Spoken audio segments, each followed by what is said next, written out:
Every day on this planet is a good one, but some days, they're better than others. Doubt joined us this week, and Fear popped in to say hello. I learned something this week. Doubt and Fear are best friends. They work together to unravel, derail, and ultimately cloud the vision you have in front of you. They push, pull, hang on you, and drag you down like a kindergartner wanting snack. Bring it on, we say. They will continually cause us to trip and sidestep, but you know what else I learned this week? We always win.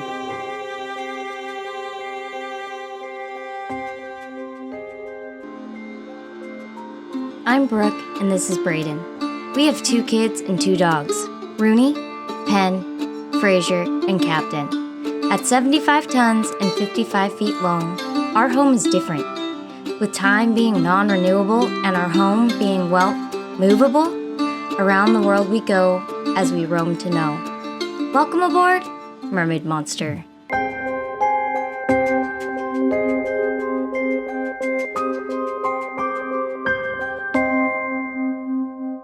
Mom, we got one more missing, the Grandma's room one.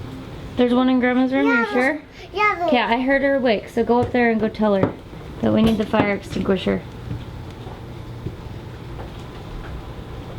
Do you want to tell everyone what we're doing this morning? Hiller Fire Systems come by. Hiller Fire Systems is here now, and they're recertifying all the fire extinguishers. So Hiller's kind of a cool company because they do a lot of commercial boats. You gotta speak louder. They do a lot of commercial boats and a lot of Navy boats. So this is a really teeny tiny boat to what they normally do, which is really neat. Okay, how often do we have to do this? This is an every year occurrence. Once a year? Yeah, every year. Because I would say fire extinguishers are pretty important. I guess, yeah. Yeah. You think? I think they're important. Is this making you feel uncomfortable? Yeah, can you tell? No, you seem really comfortable. No, it's not no. Come on. So something to know on fire extinguishers is there's different letters on the side to help you figure out what fire you're dealing with and what extinguisher to use to put it out. So A would be to anything resulting in ashes if it burns. B, the best way that I can explain it is boiling liquids. C is for chemical fires. That's how I remember which fire extinguisher to use for what. Yeah. So how many extinguishers do you need? A lot, apparently. So there's a lot that you could go into on fire extinguishers, like how to properly use them, like sweeping motions, starting the bottom and sweeping up, you know, blanketing the fire instead of like shooting at it. Maybe we'll do a video on that later. This is just a quick, brief touch on it because the inspection guy is here doing our inspecting right now. So basically the guy's coming in, he's inspecting all the fire extinguishers. Yeah. But one thing that's important is to flip them every month because there's a nitrogen charge that needs to be at the top and it settles. The powder settles at the bottom. The powder settles at the bottom, but it's important that that nitrogen charge stays at the top. So we flip them every month. But he's just inspecting to make sure the bottle looks good, repunching all this stuff. Just to show the Coast Guard when they board your boat that everything is up to code, that has been looked at by a professional. Safety. Yeah. Safety precaution. So I just forgot my camera on the dock over here. So we had to go back. I had to go pick it up. It was like right there. That would have been bad news. I forgot about that.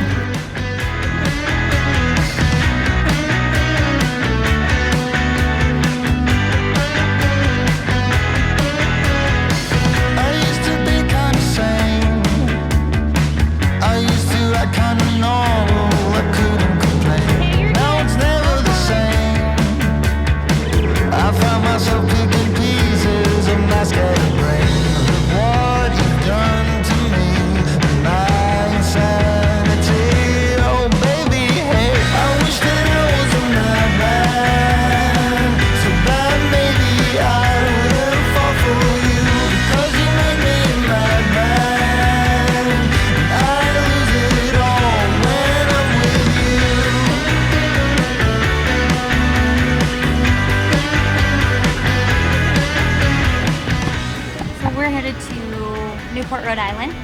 It is about 340 something miles.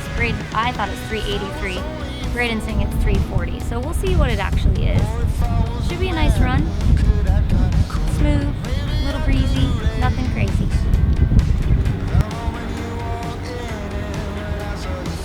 I bet it's rare to see a tender full of bikes and sand toys. But ours is.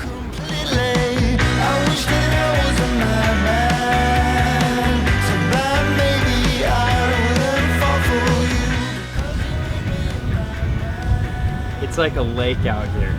If you were water skiing or something, you would think that this was perfect. It's just completely calm. You can see your reflection perfectly in the water if the sun was out.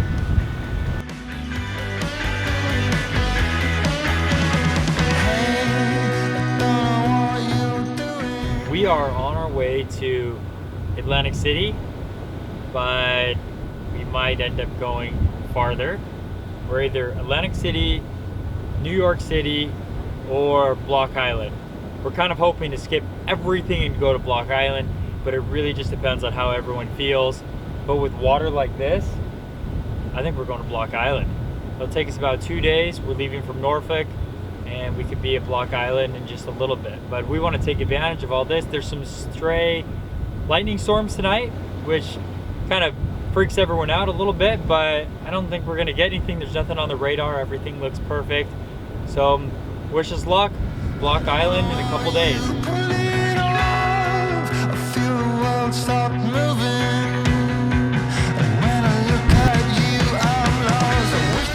One of the things that this 55-foot has is this small couch right here. A lot of them, I don't know what they have right here, but they don't have a little small couch. The 60s have a couch, from what I've been told, but this one was kind of a custom request at the time, from what I understand, from the commissioning owner of the boat, which is kind of neat. One thing that I know that everyone debates a little bit is, do I want a boat with a fly bridge or no fly bridge and just the pilot house?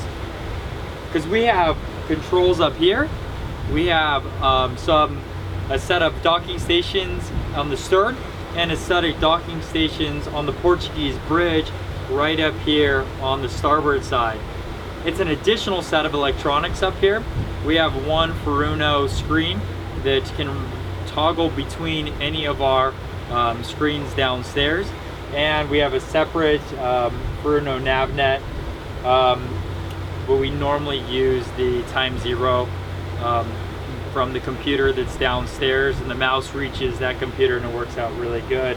But we don't utilize this space as much as maybe we thought in the beginning. One thing that I hear sailors say is you can just put the sails up and you don't have to hear the rumble of the engine anymore.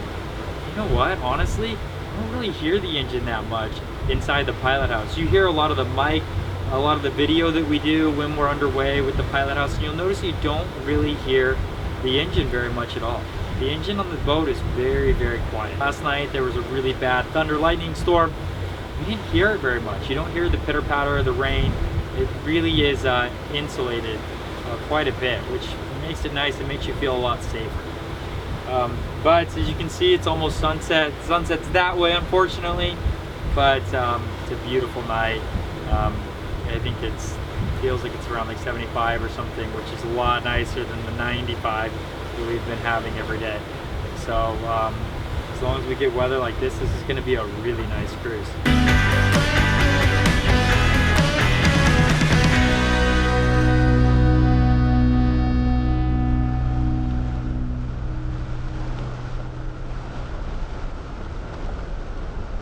Two things happened last night that were a little interesting. One, we had a boat come right at us, and every direction I would turn, he would turn towards me. That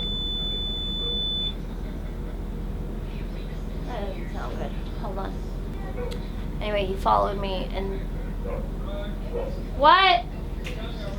So what I was saying before was that we had a boat that was coming right at us at about midnight, 1 in the morning. Whatever direction I would turn, the boat I felt like would turn towards me, and I couldn't tell what he was doing. There was no AIS for the boat. I tried calling on the radio and I never heard from him. So my question is, like, if it were a Coast Guard boat or an official boat, are they required to respond? Or can they just creep on you like that and scare the crap out of you and have you feel like they're going to hit you and then just drive away? Is that allowed? That's what I'm curious about. So eventually I did a 360 with the boat. I turned it all the way around and started heading in the same direction as the boat. If you guys have done an overnight crossing, you'll know, like, you want a safe distance. Everything feels like too close for comfort on the radar. So I was like locking all the doors, making sure everything was secure because it was just so odd. Eventually the boat like got the point and gave me some space. What are you doing?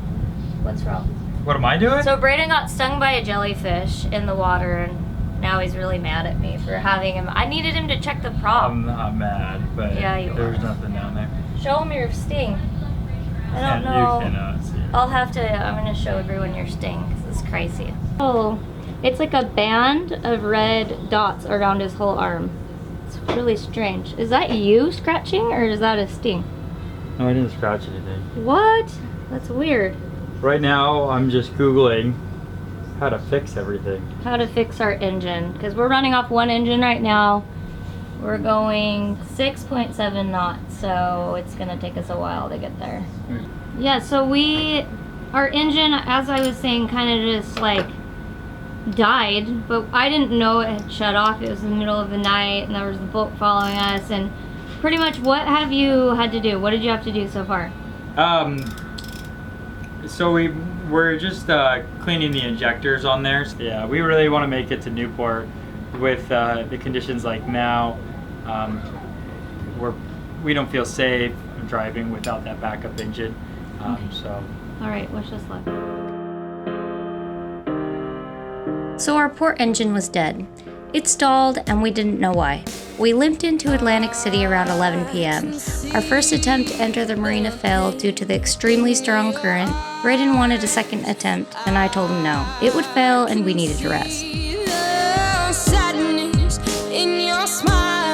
So Braden's launching the tender with me. And then I'm gonna go pick Glenn from Yacht Tech up. He's coming out here. He happens to be in the area. He's gonna come fix our engine so we can keep going on 2 engines instead of 1. After I picked Glenn up and dropped him off, they were able to figure out the problem. I'm gonna keep this story short and say it could have been devastating. Luckily, it wasn't. Doubt and fear were a real pain in the you-know-what. For a second, we thought boat life was over. But Glenn said something memorable. He told me, "Brooke, I always win."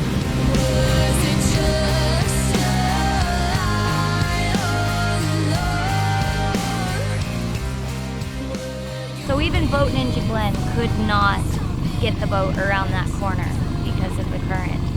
It is ripping. We're waiting till slack tide. There's nothing we can do. We're at the mercy of the ocean. And we've got to continue to get north because Penn's birthday is in a couple of days and he doesn't know this, but we're surprising him by taking him to Boston for the day. Fingers crossed. So I hope it works. Man, I wish I would have got that boat that wouldn't move. I just want to give everyone a word of advice. When you have a 75-ton boat coming at you and it's honking, you need to move out of the way. A fish boat wouldn't move. He's being stubborn, and Braden and Glenn almost just ran over him. So he moved and they made it around the corner. And I'm driving and filming. Is that illegal? I don't know. Maybe. Are you drinking and driving? Drinking, I wish. No. I don't drink. My mom doesn't let me. I'm responsible. Nope, never had a drop of alcohol in my life. There it is, right there. I'm exhausted, sweaty, sticky, disgusting, ready to take a nap. So fast forwarding some more and skipping the most stressful parts of the story, I will cut straight to the end. Remember how Glenn told me that he always wins? Well, he was right. After carefully performing diesel engine surgery, she started right up.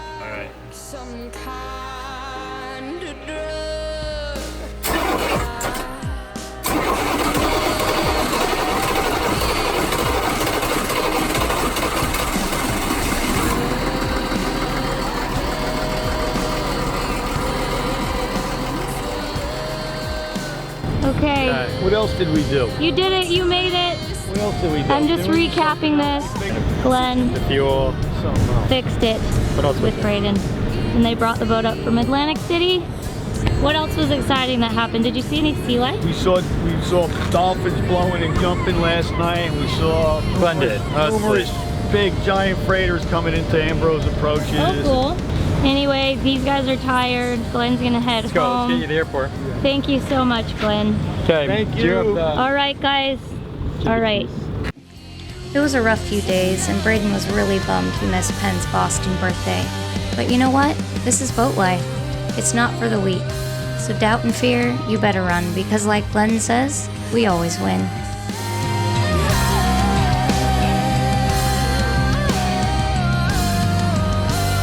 As always, thank you for watching. If you've liked what you've seen, please give it a like and subscribe.